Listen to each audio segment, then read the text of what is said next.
witness, Melissa John, who said that she had heard that there had been a rehearsal of this fire 6 weeks earlier. She said the plan was for the Philpotts to run up the street raising the alarm, while their co-accused Paul Mosley kicked in the door and rescued the children.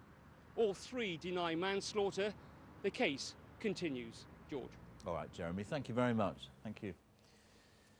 4 in 10 local authorities in England are planning to increase council tax this year. Many, including several Conservative-run local authorities, have rejected a government scheme entitling them to more funding if they freeze their bills. Our local government correspondent, Mike Sargent, reports. The City of York is part of a growing council tax rebellion. Ministers want bills frozen again this year, but some council leaders say they're struggling to fund the long list of services they provide. Well, it's a very tough decision. Clearly, a lot of people are struggling.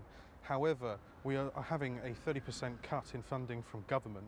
60% of our income is from council tax, and therefore it's a question of, do you want to provide services or not?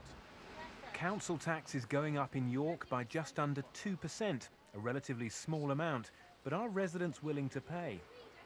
I think certainly living in York, we're happy to pay a little bit more because we do have really good services.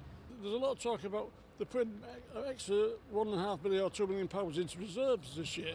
Why do that when things are so tight? What are doing the money in reserve for? What the money spending now in the city? It's gone up by huge percentages in car park charges while they're cutting everything else. Figures out today suggest the council tax freeze is starting to thaw across England. In 2011, almost 100% of councils decided against an increase. Last year, 85% froze bills for residents. But this year, that's down to 60%. The average rise in council tax is about £11 a year. So an increasing number of local authorities are coming to the conclusion that they have to ask council taxpayers for more money if they're going to protect important services. But here in Hammersmith and Fulham, they take a very different view. This West London borough has cut council tax for 6 of the last 7 years and says it's managing to keep facilities like this library open by selling assets and sharing costs with neighbouring authorities. Can other councils do what you're doing? I'm sure they can, yes, but they've got to start somewhere. There's no use, you can't just switch this process on. We started back in 2006. Some of the savings that we planned in those early years are still being realised now.